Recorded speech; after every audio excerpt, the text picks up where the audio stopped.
Oramos y ponemos la predicación de la palabra en manos del Señor.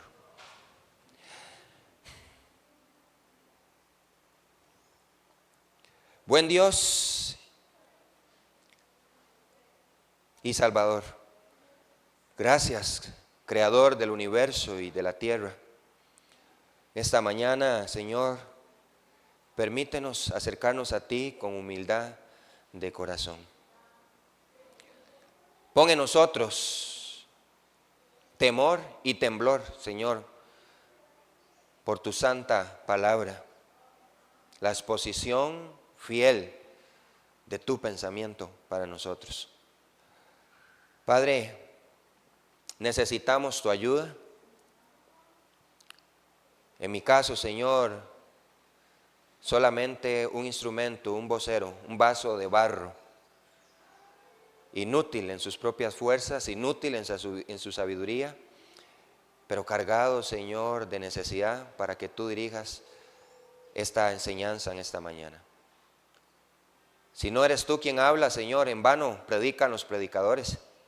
Si no es tu palabra la que exponemos, en vano tratamos de convencer a los hombres, pero pedimos en esta mañana que seas tú dirigiéndome, que me guíes con tu Santo Espíritu, con el denuedo de tu palabra, y que quites de mí cualquier pensamiento, cualquier emoción humana, que quites lo carnal de mi corazón en este momento para intervenir, interceder o interrumpir la exposición fiel de tu palabra, y que seas tú hablándonos a todos nosotros, a mis hermanos, a los que están hoy aquí, que les puedas dar oídos abiertos, corazón atento, mente dispuesta, Espíritu Santo obrando en sus corazones para que la palabra viva y eficaz obre en ellos para vivir para tu gloria y para tu honra, Señor, aplicando la palabra de Dios, así como yo te pido que esa verdad también sea aplicada a mi vida.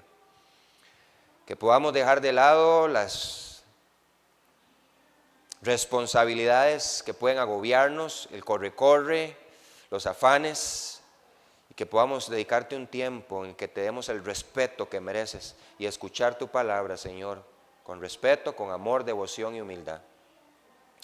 Por lo demás, Padre, dejamos también a aquellos que exponen tu palabra alrededor del mundo para que sean guiados con tu Santo Espíritu. La palabra viva sea predicada, Señor, fielmente. Ayúdanos a nosotros, a los que estamos acá, y queremos dejar todas las cosas delante de ti, en el nombre de Jesús. Amén y amén. Muy bien, hermanos. Leímos en la mañana los versos del 1 al 10.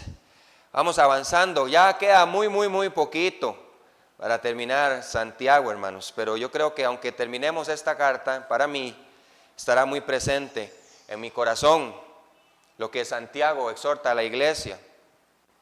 Anteriormente, hermanos, vimos cómo Santiago exhortó a los creyentes a vivir, guiados por la sabiduría de lo alto. La que evidentemente leímos anteriormente, si usted lee un versículo anterior, versículo 18 en el capítulo 3, y el fruto de justicia se siembra en la paz para aquellos que hacen la paz. El resultado de la sabiduría de lo alto, hermanos, es primeramente pura, después pacífica, amable, benigna, llena de misericordia y de buenos frutos, sin incertidumbre ni hipocresía. Esta sabiduría, hermanos, es la que Santiago quería que estos hombres siguieran, porque evidentemente produce paz y ¿qué hace? Busca la paz. Pero ahora, hermanos, la tonalidad de Santiago cambia.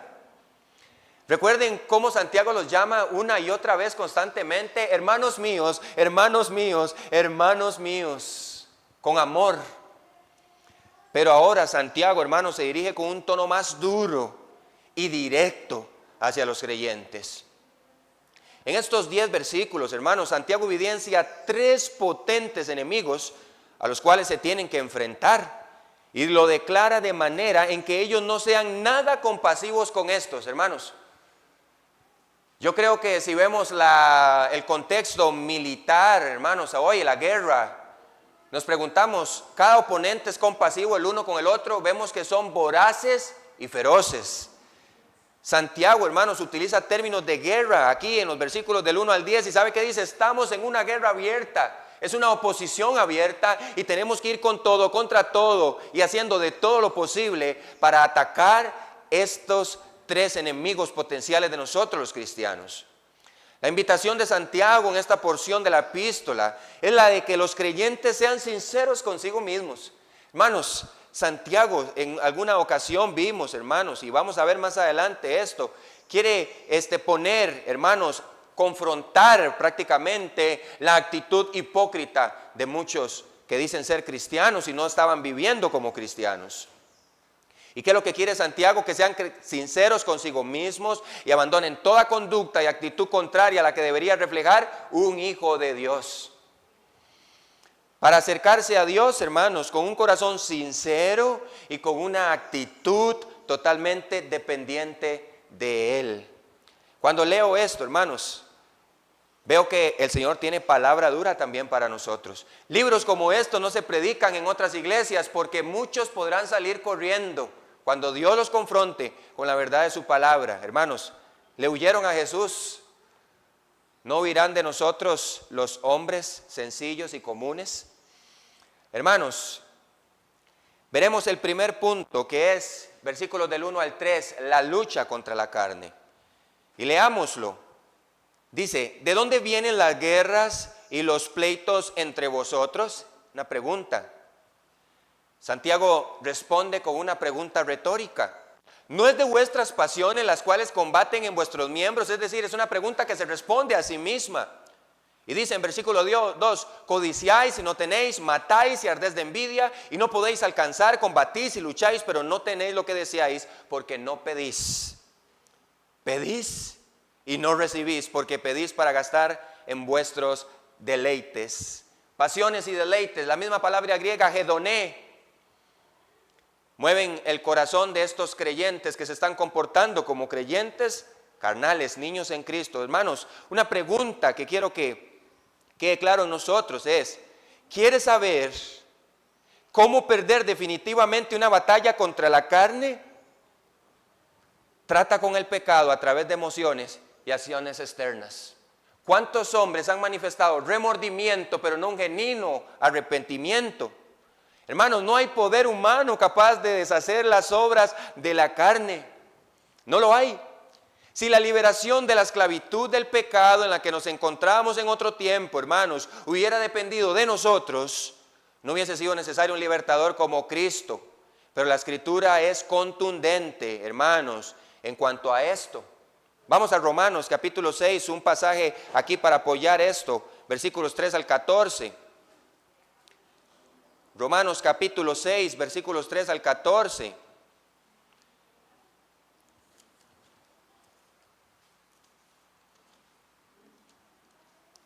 Un poquito extenso, pero debemos leerlo. Mire lo que dice la palabra de Dios en Romanos capítulo 6, versículos 13 al 14. ¿O no sabéis que todos los que hemos sido bautizados en Cristo Jesús hemos sido bautizados en su muerte? No estamos hablando del bautismo físico, de un hombre sumergido en agua. No, estamos hablando del bautismo espiritual, donde aquellos que han confiado en Cristo han dicho, hemos morido con Cristo en la cruz. Estamos crucificados con Cristo, hemos muerto con Cristo. Esto significa que hemos muerto al pecado.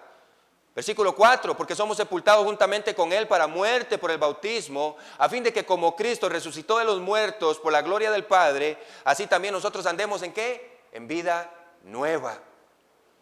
Porque si fuimos plantados juntamente con Él en la semejanza de su muerte, así también lo seremos en la de su resurrección. Sabiendo esto, que nuestro viejo hombre fue crucificado juntamente con Él para que el cuerpo de pecado, que dice, sea destruido, a fin de que no sirvamos más al pecado. Porque el que ha muerto ha sido justificado del pecado, y si morimos con Cristo, creemos que también viviremos con Él. Sabiendo que Cristo, habiendo resucitado a los muertos, ya no muere, la muerte no se enseñoreará más de Él. Porque en cuanto murió, al pecado murió una vez por todas, mas en cuanto vive, para Dios vive.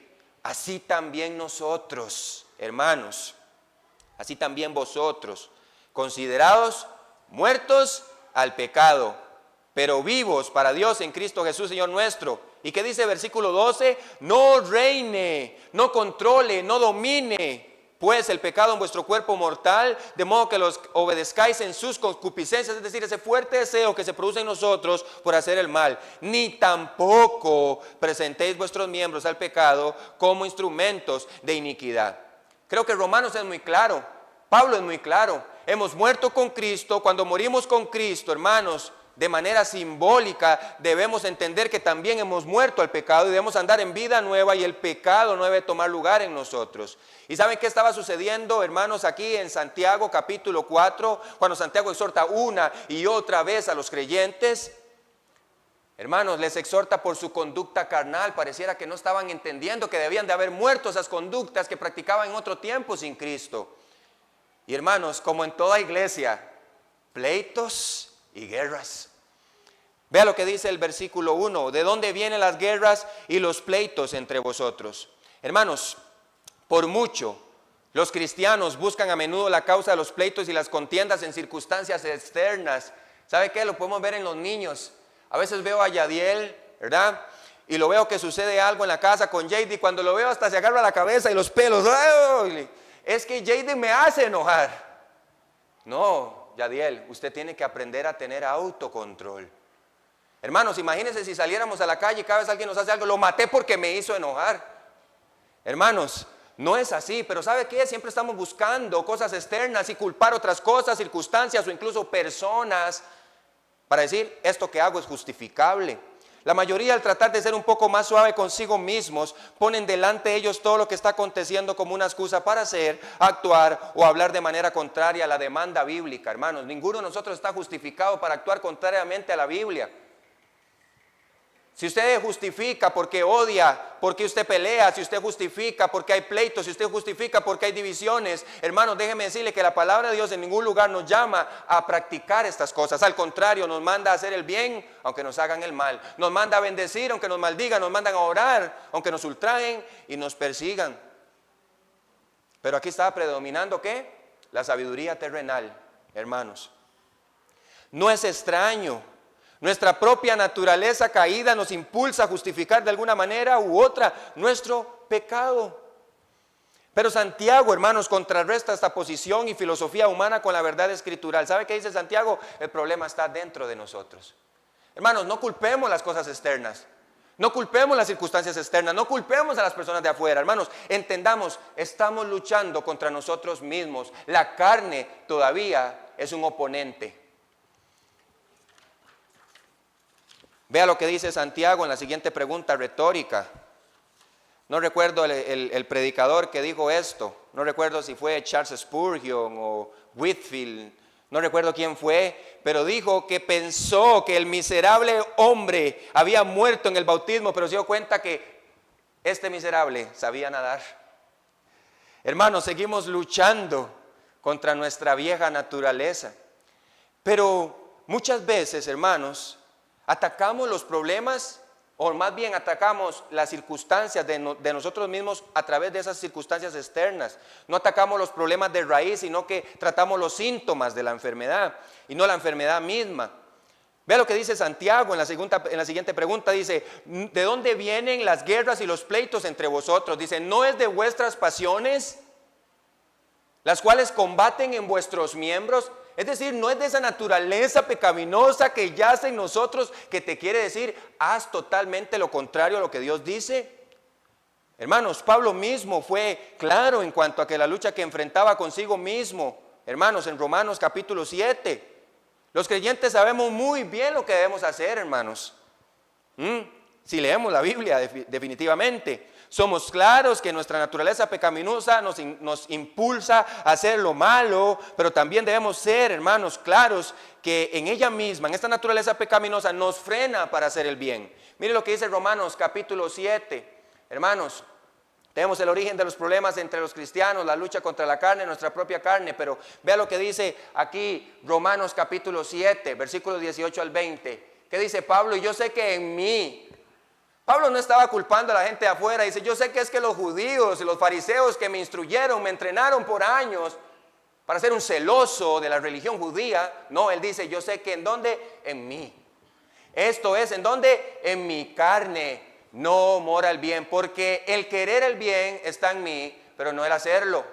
Porque no hago el bien que quiero, sino el mal que quiero, eso hago. Y si hago lo que no quiero, ya no lo hago yo, sino el pecado que mora en mí.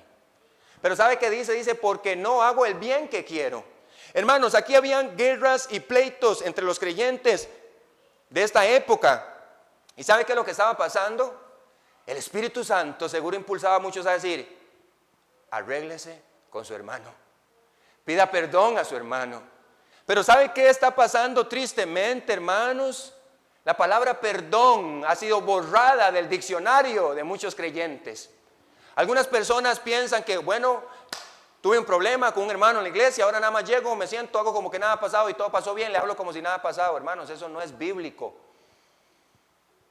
¿Sabe qué es, hermanos? Debemos ser capaces y lo suficientemente honestos para entender esta realidad en nosotros, hermanos.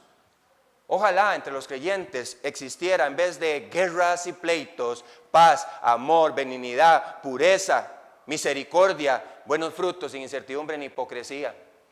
Pero queremos solucionar las cosas de manera antibíblica, hermanos, mientras seguimos justificando el porqué. La Biblia dice, en cuanto a dependa de vosotros, estad en paz con todos. Si tu hermano tiene algo contra ti, ve y arréglate con él.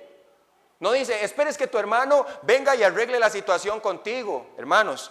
Pero dice, en cuanto dependa de vosotros. Hay creyentes de mis hermanos, he pedido perdón, he ido a buscar a esas personas tantas veces y no pasa nada. Mientras dependa de vosotros, estad en paz con todos. Hermanos, usted demostró madurez y seguir la dirección de Dios.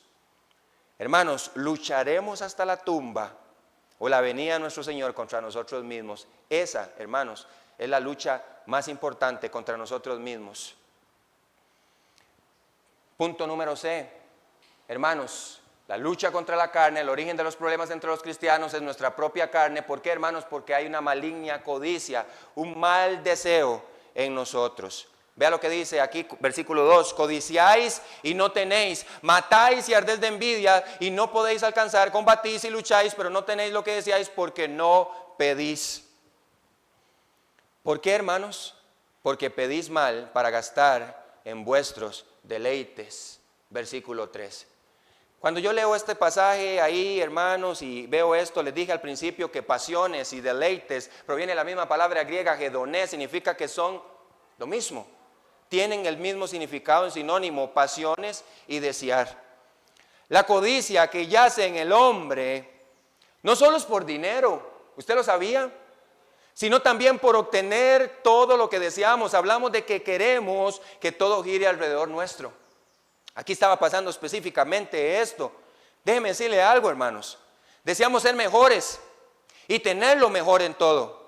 Ser mejores y tener lo mejor en todo, en el trabajo, en la vida, en la economía, en las relaciones amorosas, con la familia, con los amigos, en la iglesia, con los hermanos, en los ministerios, todo y en todo. Pero ¿sabe qué, hermanos? No hablo de ser mejores y tener lo mejor en el buen sentido de la palabra. No, hermanos.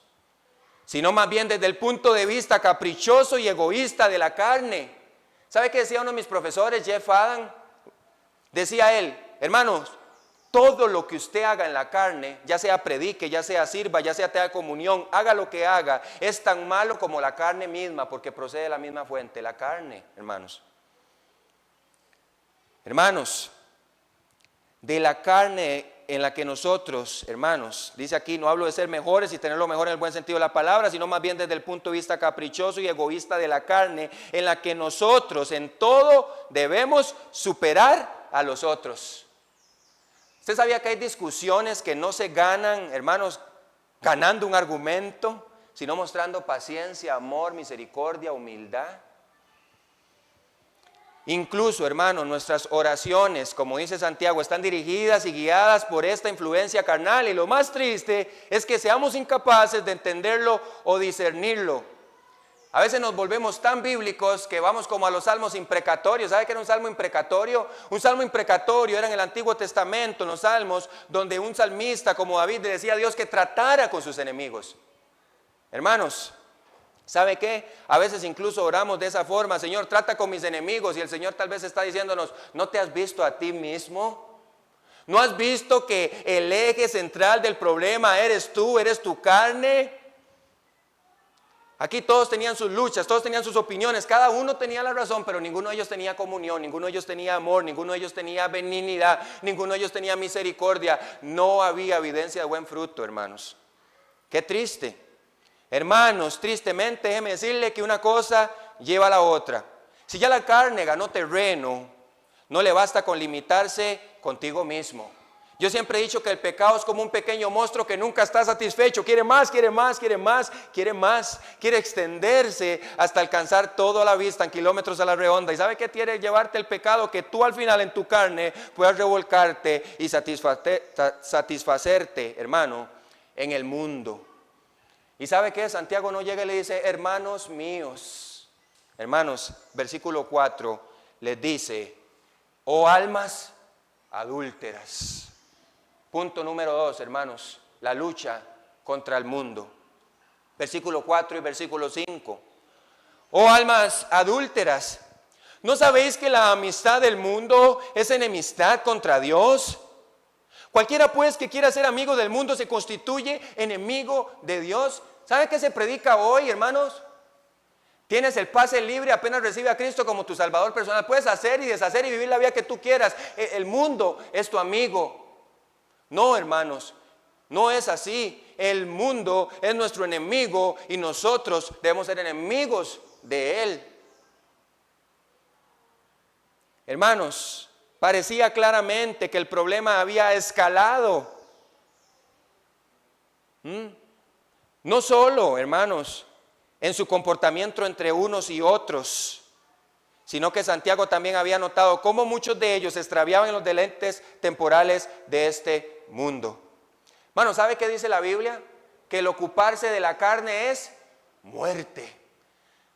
Hermanos, si estás muerto a la realidad espiritual, si no eres capaz de discernir la dirección de Dios, ¿qué te espera? Porque hay a hombres que sus caminos le parecen derechos, pero su fin son caminos de muerte. Si estás muerto espiritualmente, si no tienes comunión con Dios, al final, hermano, primero el pecado te consume a ti mismo, daña tu mente, daña tu corazón, daña tu voluntad, y una vez que te ha invadido como un virus, después te lleva, hermanos, como un zombie directo hacia el mundo. Santiago, hermanos, había notado cómo muchos se habían extraviado en los deleites temporales de este mundo. ¿Sabes cuáles son uno de las personas que más tristeza produce en la Biblia después de Judas? Es Demas. ¿Has escuchado de Demas? Demas servía con Pablo, andaba con Pablo y ha escuchado los sermones de Pablo. ¿Y sabe qué dijo Pablo al final?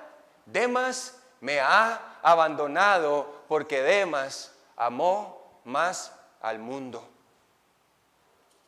Hermanos, un pensamiento que me viene a la mente en cuanto a esto es, hermanos, la pregunta es, ¿el mundo lo odia a usted o lo ama? Porque si el mundo lo ama a usted y no tiene ningún problema con usted, con su vida cristiana, déjeme decirle algo, debe haber un serio problema en su vida como cristiano. Santiago, hermanos, le llamó a abandonar este tipo de adulterio espiritual. Ya Jehová había juzgado a Israel por la misma conducta. Vea lo que dice Jeremías capítulo 3, versículo 10.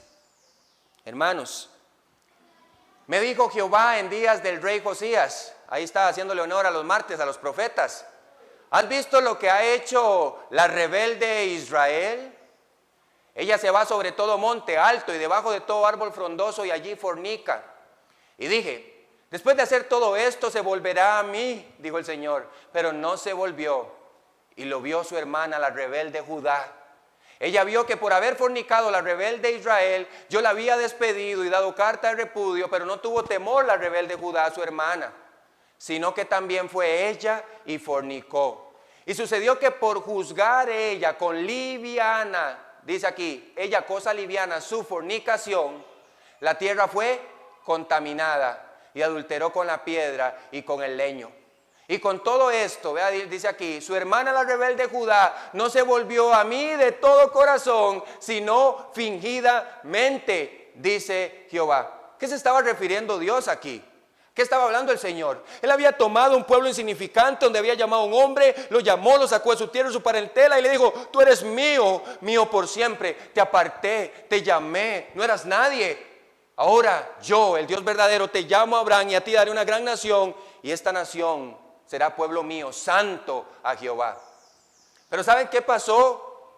El adulterio espiritual es cuando ponemos a Dios a un lado y levantamos otros dioses por encima de Dios. Llámese trabajo, llámese familia, llámese amigos, llámese prioridades, llámese nosotros mismos. Esto hizo Israel, le dio la espalda a Dios, se fue detrás del leño, se fue detrás de la piedra, adorando a otros dioses, porque estos prometían ¿qué? Satisfacción carnal. Entonces, parece que aquí, hermanos, Santiago les está diciendo a los creyentes judíos, ¿recuerdan lo que pasó con la adúltera Israel, con la adúltera de Judá? ¿Qué está pasando hoy con ustedes que siguen el mismo camino, duros de cerviz? El llamado del creyente, hermanos, es el de abandonar el mundo y los deleites que éste provee, ya que son contrarios a los principios morales de Dios.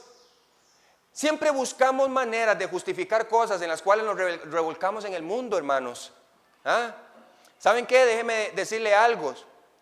Ahora, hermanos, parece duro escuchar esto, pero es la realidad. ¿Sabe qué dice la Biblia? Un poco de levadura leuda toda la masa. Cristianos han tomado cosas bíblicas, sanas, fieles y buenas, y las han mezclado con un poco de la embriaguez, de la rebeldía y el adulterio del mundo, pensando que esto es bueno y agrada a Dios. No, hermanos, no justifiquemos el pecado. La Escritura condena la conducta errada, pervertida y torcida del mundo. Hermanos, yo debo preguntarme, ¿esto que yo hago qué mueve? ¿Mueve el espíritu o mueve la carne? Mire lo que dice Primera de Juan, hermanos, capítulo 2, versículo 15 al 17, que dice: no améis al mundo ni las cosas que están en el mundo. Si alguno ama al mundo, ¿qué dice? El amor del Padre no está en él. No nos equivoquemos, porque todo lo que hay en el mundo, los deseos de la carne, los deseos de los ojos y la vanagloria de la vida, no provienen del Padre, sino del mundo. Y el mundo pasa y sus deseos, pero el que hace la voluntad de Dios permanece para siempre. Hermanos, déjenme decirle una cosa. Busque en la palabra de Dios aquellos que predicaron fielmente su palabra y que no fueron perseguidos. A Juan el Bautista le costó la cabeza. A Jeremías humillaciones constantes por predicar un mensaje de arrepentimiento, y a Jesús le costó la cruz. Hermanos, porque los mismos hombres que decían seguir al Dios verdadero lo odiaban por su mensaje contundente contra la realidad del pecado y la hipocresía que había muchos religiosos. En su oración, Cristo, al finalizar la última cena, hermanos, en el aposento alto, conocida como la oración sacerdotal, ora para que sus discípulos y los que habían de creer por la palabra de ellos fueran guardados del mundo y que entendieran que no pertenecían a él. Veamos esto, hermanos. Juan, capítulo 17, 9 al 19. Vea lo que está haciendo Jesús. Está rogando al Padre, está orando al Padre por estos creyentes. Y dice: yo ruego por ellos. ¿Qué dice? No ruego por el mundo, sino por los que me distes, porque tuyos son. Y todo lo mío es tuyo, y lo tuyo es mío. Y he sido glorificado en ellos, y ya no estoy en el mundo, mas estos están en el mundo, y yo voy a ti.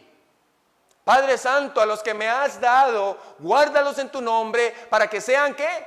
Divididos, apartes, separados. No, uno, así como nosotros. Cuando estaba con ellos en el mundo, yo los guardaba en tu nombre. A los que me diste, yo los guardé, y ninguno de ellos se perdió, sino el hijo de perdición, para que la escritura se cumpliese. Este es Judas Iscariote. Hermanos, pero vea versículo 13, pero ahora voy a ti, y hablo esto en el mundo, para que tenga mi gozo cumplido, dice aquí, en sí mismos.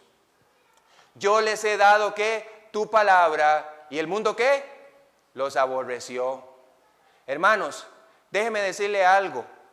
Si usted está con las personas, ¿qué es el mundo? Primeramente, son los que no conocen a Cristo. Están en el mundo, son hijos del diablo.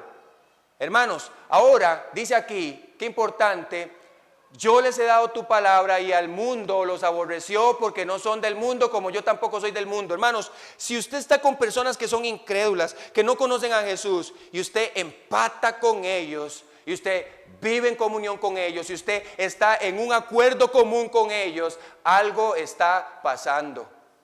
Porque el mensaje suyo o los hace entender el mensaje de salvación para convertirse a Cristo, o su mensaje será aborrecible para ellos, y usted será aborrecible a ellos. Pero hoy el cristiano, hermano, no quiere sufrir. Mejor agradar al mundo, mejor serle agradable a los hombres, hermanos, antes que agradar a Dios. Vea lo que dice aquí: no son del mundo, como tampoco yo soy del mundo. Santifícalos en tu verdad, tu palabra es verdad. Como tú me enviaste al mundo, así yo los envío ¿a dónde? Al mundo. ¿Sabe cuál ha sido una excusa que muchos creyentes han usado hasta la fecha, el día de hoy? Hermano, Jesús se sentaba con las prostitutas y los pecadores. Jesús compartía con ellos. Dígame dónde en la escritura dice que Jesús bailaba con ellos, se emborrachaba con ellos, era vulgar como ellos.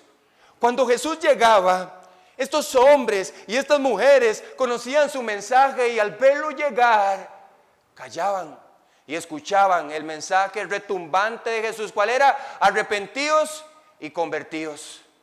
Arrepentidos y convertidos. Cuando llegó la mujer adúltera, no la levantó y le dijo: ¿quién te acusa? Nadie. Yo tampoco. Ve y vive como quieras. No, le dijo: vete y no peques más. Hermanos, ese es el mensaje que predicamos hoy. ¿Sabe qué, hermanos? Por la gracia de Dios he ido a hacer muchas visitaciones a personas y el mundo sigue sumido en la idea de que podemos ser cristianos, tener un pie en las cosas de Dios y un pie en las cosas del mundo, y que Dios simplemente nos mira con agrado. No, Dios lo aborrece, hermanos. El mundo condenó al Hijo, el mundo aborreció al Hijo, y nosotros, hermanos, seremos aborrecidos por ellos también. Y dice aquí el Señor Jesús: y por ellos yo me santifico a mí mismo, para que también ellos sean santificados en la verdad. Cuando yo leo la Biblia, yo leo las Escrituras, hermanos, la Biblia me dice: no améis al mundo ni las cosas del mundo, apártate del mundo, sé luz al mundo, sé una antorcha que brilla en el mundo, para que el mundo sepa que hay un Dios verdadero, que hay un Cristo verdadero, pero ellos están esperando ver en ti ese Jesús vivo. Hemos sido llamados para ser apartados del mundo, para ser luz en medio de la oscuridad, para ser sal, para que los demás vean a Cristo en nosotros y ellos puedan ser alcanzados por la palpable evidencia de un evangelio que nos sacó de la pudrición y oscuridad en la que yace el mundo perdido sin Cristo. Una pregunta que deberíamos hacernos: los que son de allá afuera del mundo y no tienen a Cristo, cuando te ven pueden decirte: tú eres diferente, o ellos dicen: tú eres el mismo que nosotros. Hay una verdad absoluta aquí, hermanos. ¿Saben cuál es? No hay tintas medias. No hay grises. Para Dios es blanco o es negro. No podemos ser amigos de Dios y amigos del mundo al mismo tiempo. Si somos amigos de Dios, seremos enemigos del mundo y odiados por el mundo. Pero si somos amigos del mundo, nos evidenciamos como enemigos de Dios, ya que prácticamente, hermanos, ¿sabe qué? Estamos extendiendo nuestro puño siempre en contrariedad a los principios de Dios y por ende haciendo lo que produce la ira de Dios. Usted ha leído la Biblia, hermanos, en la carta a los Efesios, que dice que estos éramos antes nosotros, pero ya no debemos ser estos, que debemos dejar toda inmundicia. Dice: ninguna palabra corrompida sale de vuestra boca, pero los cristianos se sienten cómodos diciendo vulgaridades y chistes de doble sentido. Pero ¿saben qué? Cuando alguien ve a un cristiano genuino, que entiende lo que el Cordero hizo en la cruz por él, que murió por él, que entregó su vida por él y quiere ser santo, hermanos, ¿saben qué ven? Algo distinto, hermanos, marca la diferencia. ¿Y sabe qué? Ellos se asustan porque no corremos con ellos en los mismos deleites y placeres. Qué triste el día que muchos de nosotros digamos haber conocido a Cristo y estemos delante de su presencia y Él nos diga: ¿sabes qué? Esta persona y esta persona se perdió por tu mala predicación viva del Evangelio, porque por causa de vosotros, dice Romanos, el nombre de Dios es blasfemado. Hermanos, sí, hermanos, prefiero ser odiado, prefiero ser criticado, prefiero ser aborrecido con el mundo, pero prefiero ser agradable delante de los ojos de Dios. Hermanos, si agradamos a Dios, no importa a quién desagrademos. Y si agradamos a los hombres allá afuera, hermanos, realmente ¿qué importa? Hemos desagradado a Dios. Hay otro punto importante, hermanos. Punto número B: el celo santo de Dios por nosotros. Vea lo que dice aquí, versículo 5. ¿O pensáis que la Escritura dice en vano que el Espíritu que Él, el Señor, ha hecho morar en nosotros, nos anhela celosamente? Hermanos, mire lo que dice aquí la palabra de Dios. Somos, hermanos, la novia del Cordero. Gloria a Dios por eso. A la hora de recibir a Cristo como nuestro Salvador personal, pasamos a ser parte del cuerpo de Cristo, sellados con su Santo Espíritu para ser la futura esposa del Cordero.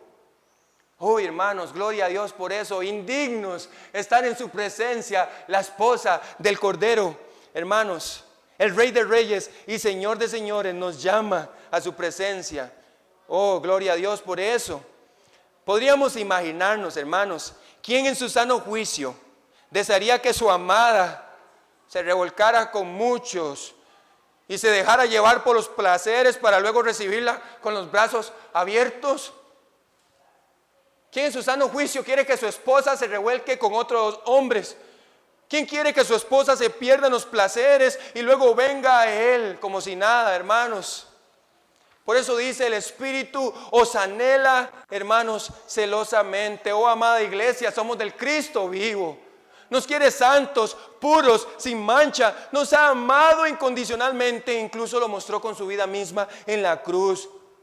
Una pregunta, hermanos, para nosotros. ¿No merece respeto, honra y gloria aquel quien en la cruz nos compró con su sangre? Nos anhela celosamente. Somos suyos, hermanos. Él es digno. Él es digno. Amados hermanos, hemos sido comprados con su sangre para vivir una vida fiel a Él y no para desviarnos y entregarnos a los desenfrenos de este mundo, hermanos. Cuando pienso en esto, hermanos, me pregunto, ¿cómo me ve el Señor? Segunda de Corintios 11, del 1 al 3.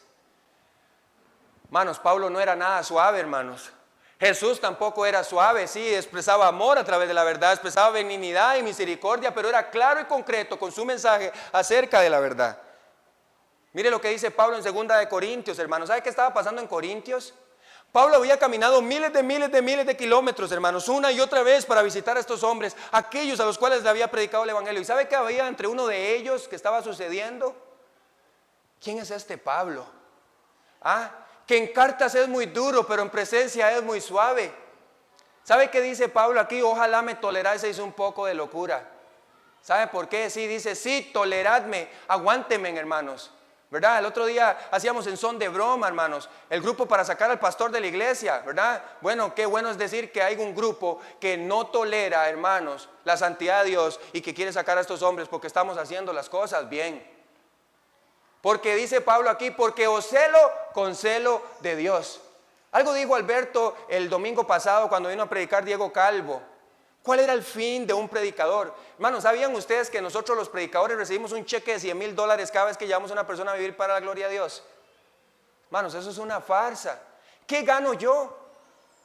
¿Qué ganamos los predicadores? ¿Qué ganamos los pastores? ¿Qué ganamos los maestros? ¿Qué ganamos los evangelistas? Hermanos, no recibimos ninguna virtud aquí en este mundo. Lo celamos porque el celo de Dios, del Espíritu, está en nosotros y queremos que ustedes sean una esposa pura y sin mancha, que amen al Señor, caminen para la gloria de Dios y vivan para Dios, hermanos. Esa es nuestra ganancia. Hace unos días se me acercó un hombre y me dijo, Eddie, estoy agradecido por esto y esto. Ojalá algún día pudiera hacer algo para pagar. Hermanos, no hay nada que pueda hacer para pagar. ¿Sabe lo que tiene que hacer? Caminar para la gloria de Dios. Esa va a ser mi satisfacción.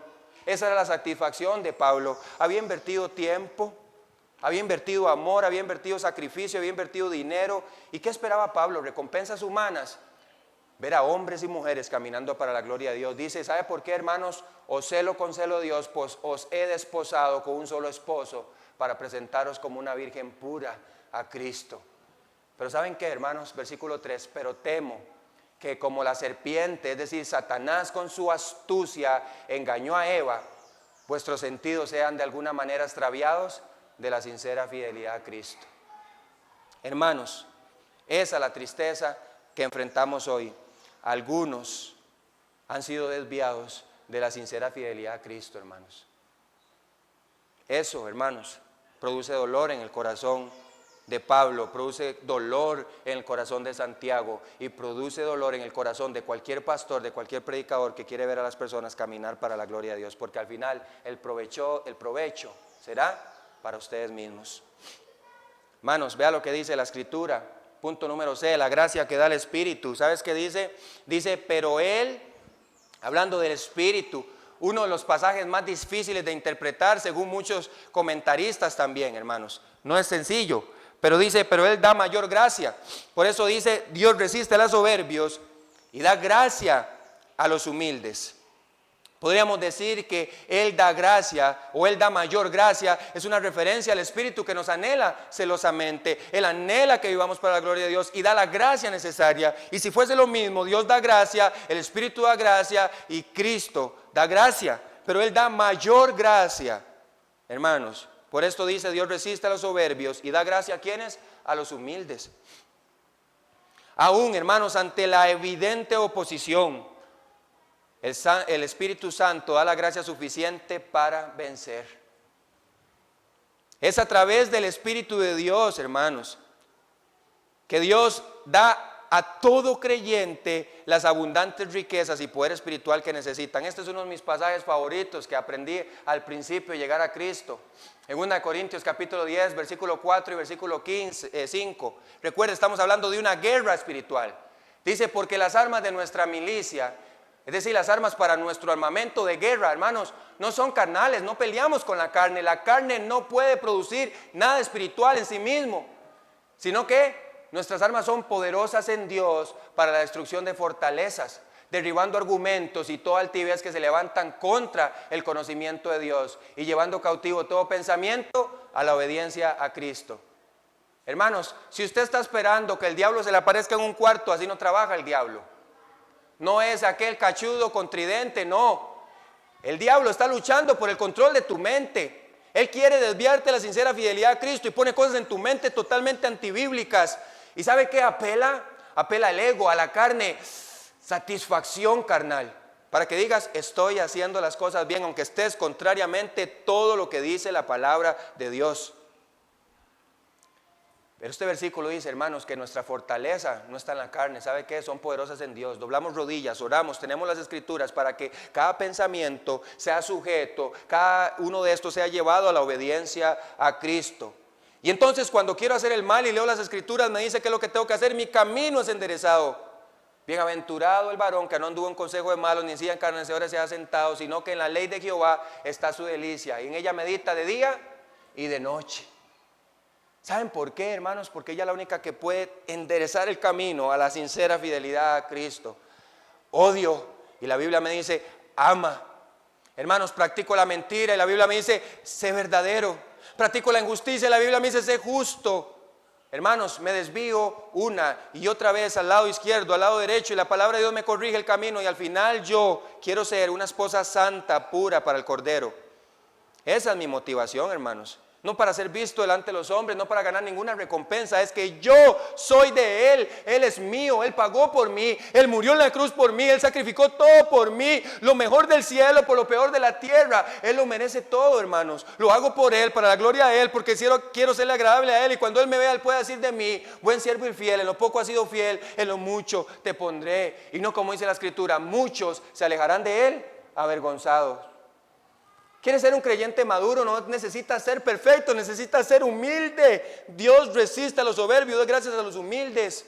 Pedir perdón, hermanos. Reconocer que nos hemos equivocado no nos hace malos cristianos, nos hace creyentes maduros y capaces de reconocer que nosotros también está el mal.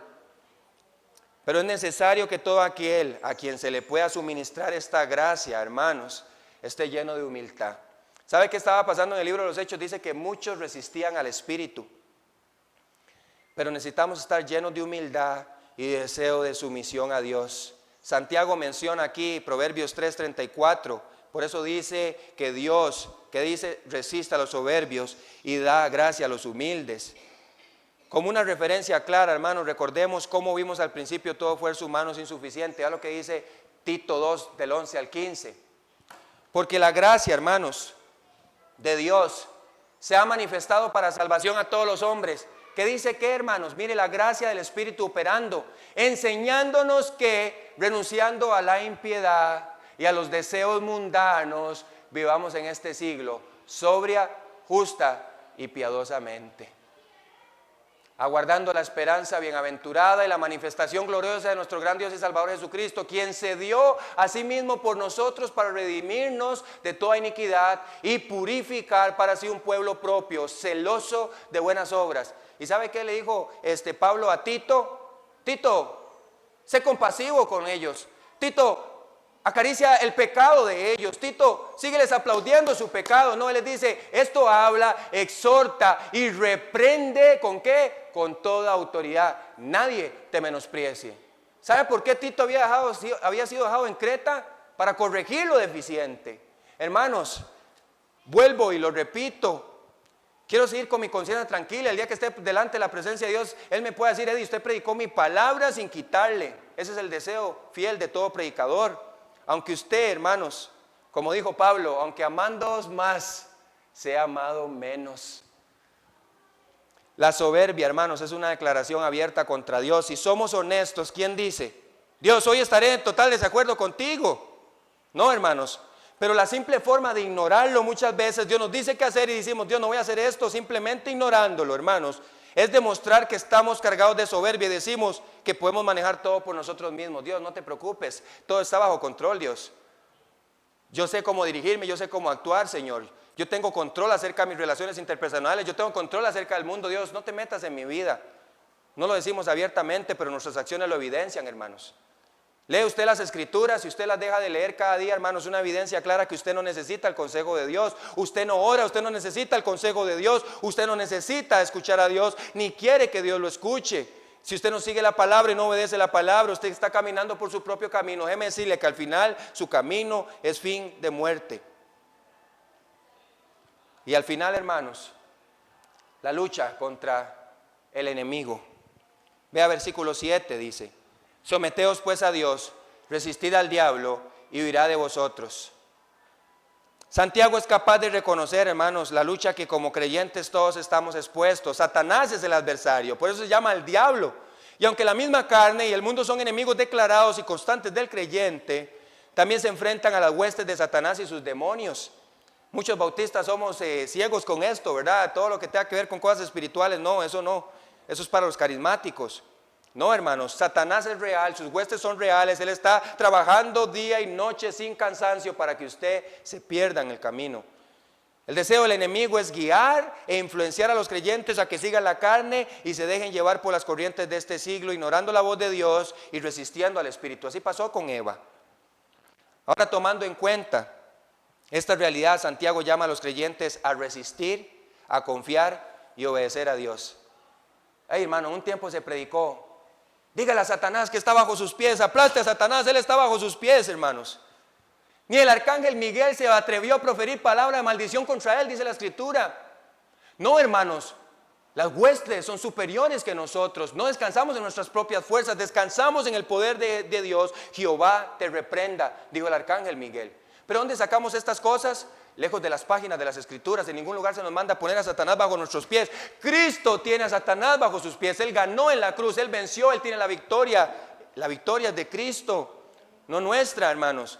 La Biblia no nos dice enfrenten a Satanás, aplasten a Satanás. Dice someteos pues a Dios, resistid al diablo y huirá de vosotros.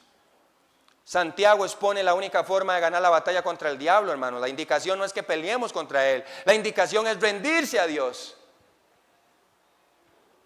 Someterse es un término griego de carácter militar que quiere decir estar subordinado o rendirse en obediencia. Este término, hermanos, es importantísimo. La idea de Santiago era la de un campo de batalla, en que el capitán, hermanos, es nuestro buen y fuerte Dios. Yo quiero pelear esa guerra porque Dios ya ganó, hermanos. La victoria está asegurada, el Señor es ya vencedor, pero debemos sujetarnos fielmente a sus indicaciones y esperar la victoria. La manera de resistir contra el enemigo no es pelear en nuestras fuerzas, sino más bien acatar las instrucciones del Señor, hermanos. Preste mucha atención en esto. La manera de resistir contra el enemigo no es pelear en nuestras fuerzas, sino más bien acatar las instrucciones del Señor en su palabra, y Él se encargará del resto. ¿Usted se acuerda de la historia de Job? ¿Qué le dijo a su esposa? Maldice a Dios y muérete. Sus amigos llegaron una y contra él, pero ¿recuerda usted quién pidió a Job? ¿Quién lo pidió? Fue el diablo mismo. Dice que un día venían los hijos de Dios y merodeaban la tierra, y viendo a Job llegó y le dijo a Dios, ahí está Job. Y Dios le dijo a Satanás, le dijo, ¿has visto a mi siervo Job? No hay otro como él, temeroso de Dios, apartado del mal. Entonces parece como que empezó ahí una disputa entre Dios y el diablo, un reto, ¿verdad? Quítale todo lo que tiene y te aseguro que hoy mismo te maldecirá. ¿Sabes qué terminó pasando con Job? Se le quitó todo. Pero ¿sabes qué hizo Job? Dice que se arrodilló, hermanos, y se sumió en sumisión total a Dios y dijo, Jehová dio, Jehová quitó, sea el nombre de Jehová bendito. Hermanos, yo no sé si usted lo vio, pero al final del libro de Job, Satanás no aparece en ningún lado. ¿Sabe por qué? Porque Job se sujetó a Dios, Dios obró y el diablo huyó. Hermanos, la victoria, hermanos, contra estos adversarios, versículos 8 al 10. Leamos para ir terminando. Acercaos a Dios y Él se acercará a vosotros. Pecadores, limpiad las manos, y vosotros los de doble ánimo, purificad vuestros corazones. Afligíos y lamentad y llorad, vuestra risa se convierta en lloro y vuestro gozo en tristeza. Humillaos delante del Señor y Él os exaltará. Hermanos, si en evidencia las fuerzas humanas son insuficientes, Santiago da la clave para que los creyentes sean victoriosos. Es en Dios y solo en Dios que se encuentra la fuerza, sabiduría, dirección necesarias para vencer. Así Santiago, al confrontar a los creyentes con estas verdades, los invita a tener una actitud de arrepentimiento y acercamiento a Dios. ¿Cuáles son estos puntos, hermanos? Muy importantes. Número 1, la dependencia de Dios. ¿Qué dice la Biblia? Acercaos a Dios y Él se acercará a vosotros. Estamos hablando de cristianos, hermanos, porque entendemos que en el orden correcto, antes de nosotros venir a Cristo, Él vino primero a nosotros, Él nos amó primero y vino por nosotros. Pero en este caso, hablando con creyentes, hermanos, se nos habla cuando tenemos una actitud tan valiente, cuando tenemos una vida de doble ánimo, cuando somos inconstantes, cuando estamos amando más el mundo que las cosas de Dios. Hermanos, reconocemos esto, venimos con humildad, dependencia a Dios, hermanos, es lo que ocupamos para encontrar la victoria. Y entonces nos acercamos a Dios y Él se acercará a nosotros. La idea, hermano, es que entiendas que lejos del Señor es imposible vencer. El creyente debe tomar una actitud de dependencia en el Señor y acercarse diariamente a su palabra, a la comunión de la oración, y el resultado será un acercamiento de Dios hacia nosotros. Hermanos, vea lo que dice este muy conocido 2 Corintios 7:14. Si se humillare mi pueblo, sobre el cual mi nombre es invocado, y oraren y buscaren mi rostro, y se convirtieren de sus malos caminos, entonces yo iré desde los cielos y perdonaré sus pecados y sanaré su tierra. Actitud de arrepentimiento y sumisión delante de Dios y abandono del camino pecaminoso. No es Dios, tú sabes que soy hombre pecador, aquí estoy arrodillado, quiero pedirte perdón hoy por mis pecados, pero tú sabes que me levantaré y continuaré con mi misma vida. No, sí. Yo no veo eso en las Escrituras. Hermanos, tristemente, estamos en tiempos finales. La apostasía, hermanos, ha entrado a la iglesia del Señor. Punto número B, la forma correcta de acercarnos a Dios. Dice aquí, hermanos, es importante que nos acerquemos a Dios. ¿Sabe cómo? Según Él desea que nos acerquemos. Ayer hablaba con Rodolfo y él me decía que él tenía su propio criterio de cómo acercarse a Dios. Lo siento, Rodolfo, pero no es lo que dice la Escritura. Él desea que nos acerquemos a Él como Él lo demanda, hermanos, y no según nuestros propios criterios. Santiago describe muy bien la forma en la que creyentes, hermanos, que andan vacilantes con Dios, deben acercarse a Él. ¿Sabe cómo lo dice, hermanos? Punto número 1. La forma correcta de acercarnos a Dios es limpieza y purificación.